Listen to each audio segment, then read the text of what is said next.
James Rees from Overtime Heroics Lethwei here today. I'm with Toby Bindon, new signing of World Lethwei Championships. Bit of a background on Toby is WBC English Muay Thai champ, and obviously just signed up for BKB and WLC. Busy man, mate. Yeah, very busy, but that's how I want it, you know. Big signings, which means big fights. So that's everything I've sort of worked for. So yeah, really happy to be doing this interview with yourself. That's great to hear, mate. Really appreciate that. We'll give people a bit of a background on yourself. I'll get it straight from you because I tried to get a bit of on your record, and I went on like 3 or 4 different sites, and it was all contradicting what your record was. I think the average I was picking up was 11 wins, 9 knockouts. Would that be right? Yeah, that's my professional record. 11 wins, 9 of them by knockout. Yeah. Before that, so I was started in martial arts from a very early age. My father was an avid martial artist, trained for many years. So he got me training into like traditional martial arts, kung fu and stuff like this from a very early age. That then progressed on to kickboxing, which I started competing in 13 and 14, and I won different tournaments, different open tournaments. I competed in Sander and won the British and European Open tournament. And then that's what progressed me on to Muay Thai, because I wanted something more powerful. And I always wanted, I enjoyed the rawness of full contact. So I wanted something more, I wanted to use the elbows and more weapons. So then, I went to Thailand, trained out there, loved it, came back, found my local gym, and then, started competing on amateur Muay Thai. And then it went on to B class and then into A class. And then, it was a natural progression. I've always wanted something more raw. I'm always searching for that next thing. So when my manager, Amir Sabasic, approached me with the opportunity to sign with the World Lethwei Championship, it was a no-brainer. I was straight on it, and I'm really looking forward to the journey. That's awesome to hear. Where was you trained in Thailand? So it was Phuket. I went for a mixture of all, but the main gym I trained at was Phuket Top Team.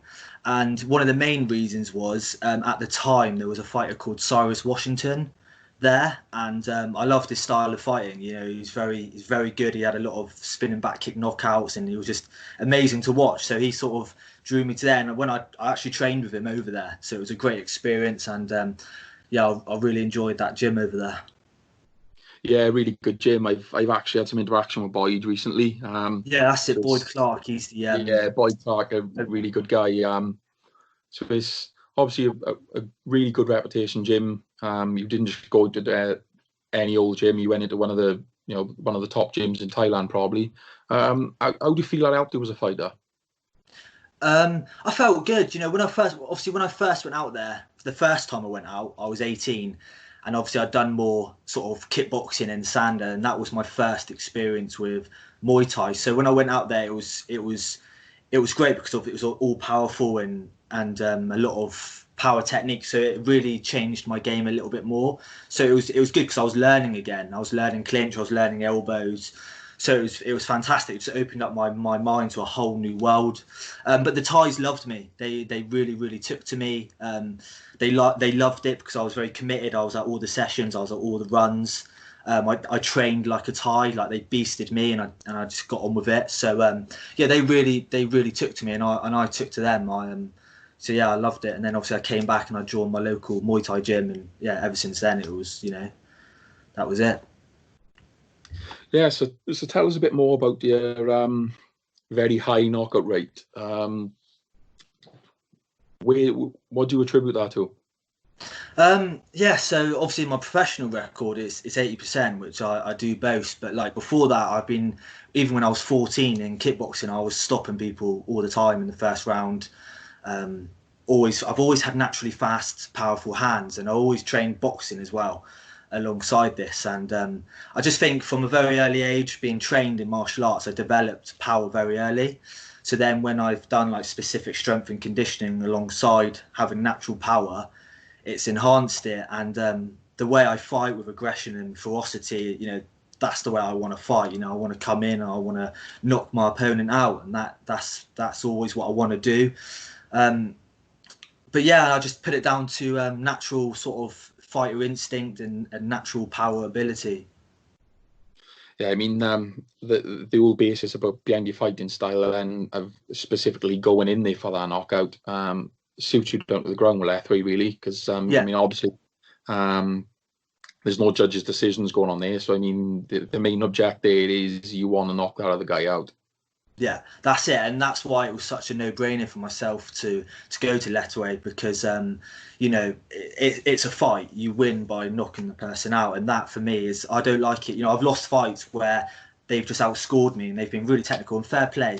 But I come to fight and I want my opponent to come to fight, and that's when I do best. So Lethwei and bare knuckle arts in general suit me a lot better, because it's more raw, and there's a lot more aggression and a lot more emphasis on power and trying to knock the opponent out instead of like scoring points to win a judge's decision.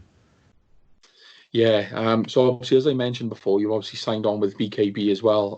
How's that going to work? You going to be representing both organisations side by side, or? Yeah, so obviously I signed with WLC first. I signed with them back in, I think it was February, sort of end of February. I signed with them, which obviously I was meant to probably would have fought by now, but obviously coronavirus put an end to that. But yeah, so I signed with them in February, and within my contract, they're really, really good. I just can't compete Lethwei in other organisations. I can compete bare knuckle and other combat sports, no problem. So when I was approached by bare knuckle boxing and we signed with them, obviously I have a boxing coach who's also my boxing manager, so he will sort all that out for me, and my other manager, me, will sort out obviously all the Lethwei. And with basically being able to compete side by side, as long as they're spaced out okay, I'll be absolutely fine. Because I train boxing specifically as well, I won't find it an issue, because I've had boxing fights and stuff before, as long as they're spaced out, it'll be absolutely fine. But really buzzing to be fighting in both organisations, because obviously they're both bare knuckle. Obviously Lethwei is a lot different, but both bare knuckle. So I'm going to make them both my home. Yeah, obviously with as we said, obviously the world is currently dealing with this whole COVID situation. So I'm assuming your Lethwei training has sort of been very minimal to what you would have had. How have you been able to cope with sort of preparing yourself for Lethwei? Because obviously it is completely different to even Muay Thai then. Although they share similarities, I mean, you throw in that ninth limb of the head and it's completely changes your game plan. Yeah, 100%. I mean, the use of the head is such a powerful weapon, and it is a game changer. Like you say, clinch is completely different. It's not like the Muay Thai clinch, because the use of the head, it just neutralises that completely. One good headbutt and you can be out, or the cut. So obviously, I've actually been in contact with a gym in Myanmar, Fit. I'm not completely sure of the pronunciation there. It's an old school Lethwei gym, and I've been in contact with the coach. He's really, really, traditional Lethwei. He's very, very experienced. He's trained many champions. So I've been in contact about training out there. And also my manager / mentor, Amir, he's got a wealth of knowledge and experience in many, many martial arts. He's been, sending me stuff to do, beasting me, sending me drills to condition my knuckles, wrists, head, full body conditioning. But yeah, obviously, like in thinking about pad work and stuff like that, that's been limited. Luckily I've got a garage which I've converted into a gym. I've got a big tire punch bag for conditioning. And what I've been doing is just lots of fitness, so loads of running. Loads of bag work, loads of conditioning. That's the only sort of training I've been able to do until obviously the gyms reopen, where I can start clinching again and start, sparring and stuff like that. Yeah, how do you think you're going to find that over here? Do you think you're going to find many sparring partners willing to take a chance of getting a bump off the head off you? So yeah, at my gym, Fightworks Academy, I've got some really, really good fighters, and they're really keen for me to spar them. Obviously, we'll do it, the most safest and smartest way as well, because obviously I don't want to be cut before I go out there. But yeah, I've got they're great Muay Thai fighters, and some of them are very keen to train the Lethwei with me. So me signing there has actually helped expose the sport as well. Now, since I've signed there, I've had loads of people locally ask, "Oh yeah, we'll come out and we'll train and we'll do this." So yeah, it's going to be different because it'll be the first time sparring for this sort of fight. But I'm a fighter, and I'll adapt, and I'll commit myself 100% and give it my all. Yeah, definitely exciting thing to look for. I'm not sure. Are you actually the first British guy to go out with the WLC, or was there one before you? I can't remember. So there has been one other British male. I'm not sure what year. I know he went out maybe 2016. So he was the first British male, but he no longer fights for the WLC. And then there was a female fight, obviously Nicola Bark. The Burmese Python, the Burmese Python. Yeah, she's obviously my friend, and also we under the same management as me as well. So I go up and train with her and Amir at Storm Gym. So she's the first female, and she still fights for the organisation. I'm now the only current British male fighter in the organisation, so I'm looking to represent the UK to the best I can. I'm going to be flying the flag out there for the Brits, and I want to represent my country. Yeah, it's definitely a lot of pressure on your shoulders as well, being the main man for Britain out there. Obviously, WLC has now got this contract with UFC Fight Pass. How do you think that's going to help you career-wise then? Obviously, it's going to bring more eyes into WLC than before. Do you feel it's going to help you going forward?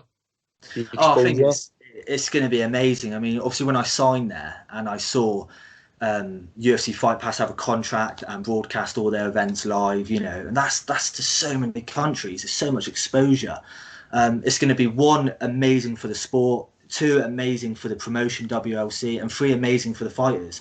I'm going to be seen by so many, and that to me is, I'm going to fight even harder and even better, knowing I could, I've got all these people watching from all different countries. I'm going to show what I'm about, and I'm going to go in there and I'm going to fight my hardest. I rise to the pressure. Some people you can crack, but I'm going to rise to the occasion with this, and so determined to make it my own.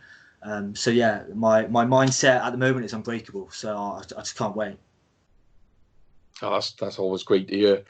Something I meant to mention earlier, and I forgot. I'm going to go back to a minute. The last fight you was in, I believe it was in, you had a bit of an injury, ligament damage, I believe. All healed up, all going good now, mate? Yeah, so obviously that fight, I had to cut a lot of weight as well to get to the weight. And, he caught me with really good, fair play to my opponent, he caught me with a really good leg kick. Early on, it was at the back side of my knee, and I felt something straight away in the fight. Obviously, went to the doctors and that a couple of days after, when it was still really sore, and I had minor ligament damage. I had to take 6 weeks off, nothing on my legs at all, and then just start some physio. And you know what, it healed really, really well, and strengthened fine. And it's like my strength and conditioning coaches said, I didn't do enough strength and conditioning for that fight at all. I need to be doing it. And it's true, you need to have strong legs, and I just got a little bit complacent, but that's something now that will never happen again. My strength and condition will be ticked, everything will be ticked, but yeah, the legs feel great, the legs feel strong, so it's all good. That's always good to hear then, because those old ligaments, especially for fighters that's reliant on like knees and kicks, it's you don't want to have a niggling injury there, like No, it's not, and it's a brutal game. It's what people don't realise is brutal. You can get injured in many, many ways, and little things like that, annoying things. I have to train every day. I'm obsessed with this, and taking 6 weeks off. I was still at the gym watching and trying to learn, but I wasn't able to do anything with my legs. I was just able to do some static boxing, and it was really, really hard. And luckily, once it was done, it strengthened very well, and I've had nothing. I've been sparring, I've had hard sparring with my leg, I've took leg kicks, I've blocked, so everything's all good, and it'll be good to go. My strength conditioning, I've got a coach who will design all my programs, and obviously a lot of that will be making sure my legs and ligaments strengthened as well as power development. So I'm really confident within my coaches. So yeah, I'm all good. Yeah, I mean that setup is going to be so important for you going forward in particular. Obviously, new signing to WLC. Not obviously because of the situation you haven't had your debut yet. A lot of fighters going to the new company, in particular the new sport, would sort of play it safe. Not so much the case with you though. Already calling out the top guy and the next guy down. From what I've seen of your fights, that kind of says a lot about the way you fight as well. Where's the mentality behind that? I mean, it was, you could tell there was no second question about you wanted to go straight in at the top. Yeah, so yeah, a lot of that's my upbringing. You know, I've had you know, an upbringing of being in martial arts my whole life. I had some, you know, bad times in my life, so I'm not scared of nothing. You know, I'm here to, no one's going to remember my name if I don't fight the biggest and scariest names. There's a lot of people that wouldn't fight, Sasha Mosea or the Burmese Titans. There's a lot of people that wouldn't fight them, but no one's going to remember their names. I want to be remembered, and I want to leave a legacy for my children and my family. And I'm 27 years old. I believe, so much in the power that I possess that, if I do touch them, I can put them to sleep. So especially bare knuckle. So, I'm confident and I'm confident within my training. So I want the big fights and I want the big names because this is all I want to do, And if I have to beat whoever they put in front of me first, so be it, But there was a thing that came up when I recently signed. It was like you had like Sasha Mosea in the middle with his belt, and you had me, which said Toby Bindon from England, and then you had this Burmese guy, Fit. I can't pronounce his name, but I think he's number one contender or number two. And I was like, 100%, I'll go for it. If they give me the call for either one of them, I'm there, and I'll be ready. Definitely some great ambitions there anyway, which leads me into my next one. What is your ambition going forward with the WLC and with the rest of your career, I suppose?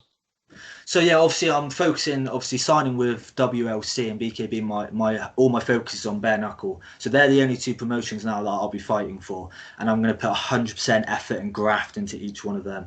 I want to become world champion in the WLC. That is my goal. I want to get that gold strap.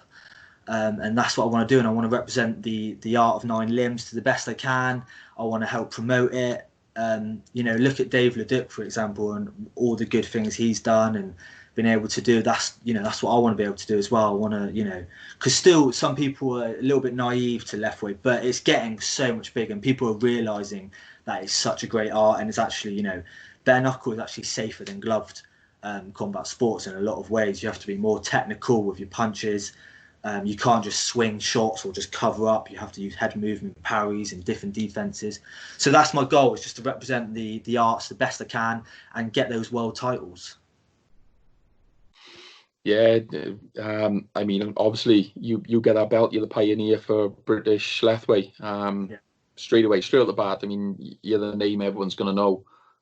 Britain's Leduc, basically. Yeah, I mean that would be awesome. That's 100% is my goal, and that's what I want. So yeah, let's just once this coronavirus out the way, I know we've said we're ready. We'll be ready for as soon as to get on that plane and go whatever they give us. That's fine. I'll deal with that opponent, and we'll go from there. Really, really exciting. I'm looking forward to seeing it myself. I'm sure there's many other people out there in the same place. Well, look, I ain't gonna keep you too much more of your time now today. Really appreciate you coming on and telling us a bit about yourself. And I just want to wish you all the best for the future. Do as much as you can. Britain's going to be behind you all the way, mate. And just all the best, mate, with your Lethwei career and your BKB. I hope it really works out for you. Thank you, mate. That's really good. I'd just like to thank a few people, if that's all right. Yeah, carry on. So obviously, first and foremost, my manager, Amir Sabasic, he's a great guy. Not only that, he's my mentor. He's been putting a lot of time into me, so I really appreciate it. Thank you. My coaches, Chris Maluish, Gareth Hogg, everyone at Torquay Elite Community Gym, Fightworks Academy, all my supporters of the War Dog Army, you know, in Burma and in England and all over the world. I really, really appreciate it. And obviously my family, you know, my girlfriend Leanna and my 2 children, Gracie and Junior. That's the big reason I fight, you know, and why I want these world titles. So yeah, and thank you to yourself as well, who's helping expose helping bring more exposure to Lethwei, and helping it give it more, you know, helping bring in more viewers to the sport, because that's what we all need. And you know, it's great. So thank you as well. My pleasure, mate. I think it's a sport that needs the viewers. I think it's the sort in sort of 5 to 10 years time now, people are going to be looking back and wondering how they didn't have it in their life to start with. I mean, it's the future. I mean, bare knuckle in general is the future. I mean, Lethwei, it's, how can you not love it? It's got everything. You know, people want to see a fight. That's a fight, and you've got the use of the entire body. And as Bruce Lee would say, you know, if you're going in for a fight, he said, you better be training the whole body, baby, because that's what a fight is. You know, why should you have these rules? You know, if you can cut someone with an elbow, there's no different, and you can ground and pound someone, then why not use the head? Why not use, you know, different strikes? So to me, it is the future, bar none. You know, Lethwei is the future. Yeah, definitely, mate. I couldn't agree more. But look, thank you very much, mate. I hope to speak to you again soon, and all the best coming forward. Thank you. Thank you very much, buddy.